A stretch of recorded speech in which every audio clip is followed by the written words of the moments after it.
उत्तर प्रदेश के गोंडा जिले में सिविल कोर्ट के अधिवक्ता एवं प्रदेश महामंत्री मनोज कुमार मिश्रा ने भाजपा सरकार पर तीखा हमला बोलते हुए कई गंभीर आरोप लगाए। उन्होंने कहा कि वर्तमान सरकार में ना तो गरीबों की सुनवाई हो रही है और न ही अधिवक्ताओं को उचित न्याय मिल पा रहा है। मनोज कुमार मिश्रा ने कहा कि प्रदेश में कई अधिवक्ताओं की हत्या की घटनाएं सामने आ चुकी हैं, लेकिन आज तक उन मामलों में पीड़ित परिवारों को न्याय नहीं मिल सका है। उन्होंने आरोप लगाया कि सरकार इस दिशा में ठोस कदम उठाने में असफल रही है, जिससे अधिवक्ताओं के बीच भय और असुरक्षा का माहौल बन गया है। उन्होंने कहा कि अधिवक्ता समाज न्याय व्यवस्था की महत्वपूर्ण कड़ी है, लेकिन जब वही असुरक्षित महसूस करने लगे तो कानून व्यवस्था के लिए चिंता का विषय है। मिश्रा ने सरकार से मांग की है कि अधिवक्ताओं की सुरक्षा के लिए विशेष व्यवस्था की जाए और जिन मामलों में अधिवक्ताओं की हत्या हुई है उनकी निष्पक्ष जांच कर दोषियों को कड़ी सजा दिलाई जाए। मनोज कुमार मिश्रा ने आगे कहा कि प्रयागराज में संकटाचार्य महाराज के साथ हुई घटना बेहद निंदनीय और दुर्भाग्यपूर्ण है। ऐसी घटनाएं प्रदेश की कानून व्यवस्था पर सवाल खड़े करती है और सरकार की कार्यप्रणाली पर भी गंभीर प्रश्न चिन्ह लगाती है। उन्होंने भाजपा सरकार को तानाशाही सरकार करार देते हुए कहा कि इस शासन में केवल बड़े नेता, विधायक और सांसदों की ही सुनी जाती है। सत्ता के करीब रहने वाले लोगों की समस्याएं तुरंत हल हो जाती हैं, जबकि गरीब, कमजोर और आम जनता की आवाज को नजरअंदाज कर दिया जाता है। मिश्रा ने कहा कि प्रदेश में कानून व्यवस्था को मजबूत करना सरकार की प्राथमिक जिम्मेदारी है, ताकि आम जनता और अधिवक्ता दोनों सुरक्षित महसूस कर सकें। इस दौरान धर्मनगर के बबलू पांडे भी मौजूद रहे और उन्होंने भी अधिवक्ताओं की सुरक्षा तथा आम जनता की समस्याओं को लेकर सरकार से ठोस कदम उठाने की मांग की। भारत सरकार या राज्य सरकार जो भी है या भाजपा सरकार से क्या आप संतुष्ट हैं?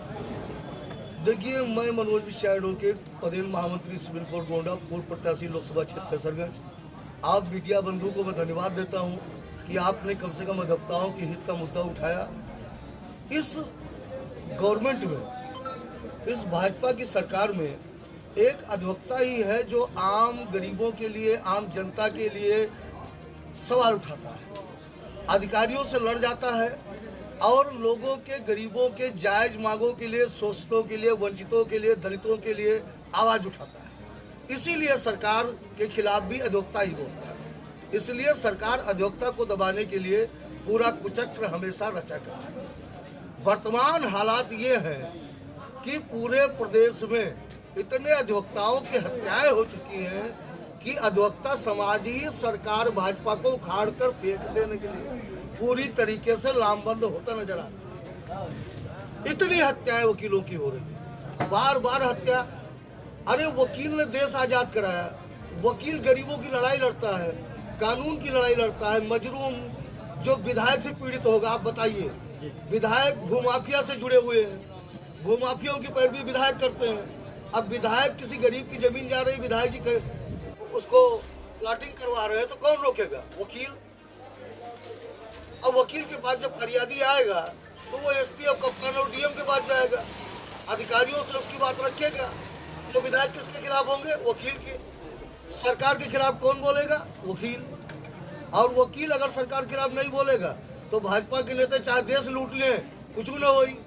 अब एक स्वतंत्र मीडिया का पत्रकार कुछ बोल दे तो जीसीबी पहुंचे द्वारे। अब जब शंकराचार्य के ऊपर मुकदमा लिखा तो वकीले को, पत्रकार को कहते नहीं है।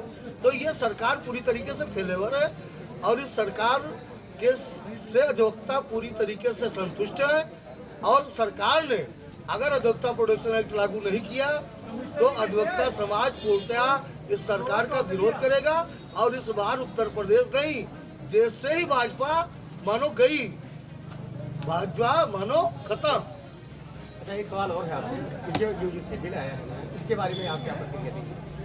अरे यूजीसी बिल के बाद जो लोगों हमारे देश के महामानव को महापुरुष कहा करते थे, वो उसको कुछ दूसरे भाषा में अब गाँव जवान में कहने लगे। यूजीसी मतलब सवर्ण और सवर्ण मतलब भारत। मुगलों को देश से हटाने वाले कौन? सवर्ण। देश की आजादी के लिए सेना बनाई गई। आप जानते हैं जलियांवाला बाग कांड हुआ, मंगल पांडे शहीद हुए, प्रथम गोली मंगल पांडे ने चलाई। तब कहाँ थे ये लोग भाई? ये अमित शाह, नरेंद्र मोदी और जितने बड़े बड़े नेता और बहुत जने बताओ थे कि देश के सबसे बड़े नेता हम ही ना, हमसे बड़ा कोई नेता ही नहीं है, ये कहाँ रहे सब?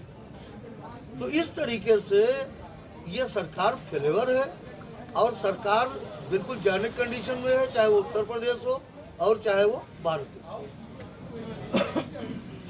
देखिए, जो हमारे अधिवक्ता सर जी जो बयान दिए हैं, कहीं ना कहीं इनका बयान भी 100 में 99% सही है। और हम यही कहना चाहेंगे कि जितने भी हमारे नागरिक हैं ये कहीं ना कहीं जागरूक हो जाएं, अगला चुनाव में सोच समझ के अपना मतदान करें। धन्यवाद।